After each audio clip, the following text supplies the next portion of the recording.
நவக்கிரகங்களில் இவருடைய பெயரை சொன்னாலே கொஞ்சம் படக்கூடிய வகையில் இருக்காது அப்படின்னா அது நம்ம எல்லாருக்கும் தெரிஞ்ச சனீஸ்வர பகவான். இந்த சனீஸ்வர பகவானினுடைய பெயர்ச்சி அப்படின்றது ரொம்பவே ஒரு பயப்படக்கூடிய வகையில் நம்ம சமூகத்தில் இருந்துட்டு வருகின்றது.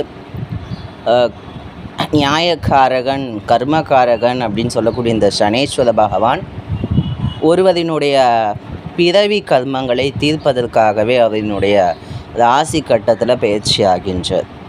நாம் செய்த புண்ணியங்கள் அப்படின்னா அதுக்கான பலனையும், பாப கர்மங்கள் அப்படின்னா அதற்கான கஷ்ட தோஷங்களையும் இவர் கொடுப்பார். அதனால தான் இவருக்கு அந்த தர்மத்தினுடைய தலைவனாக யம தர்மராஜனையும் இந்த சனீஸ்வர பகவானையும் நம்ம சொல்கிறோம்.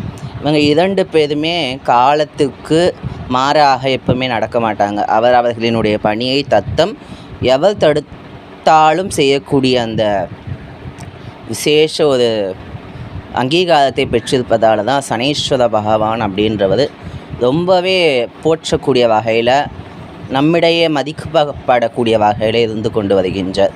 இவரினுடைய ஆதிக்கம் அதிகமாகும் பொழுது நம்ம என்னென்னலாம் செய்யலாம் அப்படின்னா, திருநள்ளாறு அப்படின்னு சொல்லக்கூடிய சனீஸ்வர பகவானுடைய தோஷ நிவர்த்தி ஸ்தலத்திற்கு செல்லலாம். அங்கே நலச்சக்கரவர்த்தியினுடைய அந்த சனீஸ்வர தோஷம் அப்படின்றது தர்பாரண்யேஸ்வர பெருமானால் தீர்ந்தது அப்படின்னு பார்க்குறோம். அதனால் அங்கே போயிட்டு தர்பாரண்யேஸ்வரர்கிட்ட நம்ம மன்றாடி கேட்கும் பொழுது சனி தோஷத்தினால் ஏற்படக்கூடிய விளைவுகள் கொஞ்சம் கம்மியாகும். அதுக்கு நமக்கு வரக்கூடிய பாவ கர்மங்கள் எல்லாமே அவர் தீர்த்துடுவார் அப்படின்னா கிடையாது. தலைக்கு வந்தது தலைப்பாகையோடு போகும் அப்படின்ற வாசகத்துக்கு ஏற்றாது போல தான் இதுவாகும். தொடரும். வணக்கம்.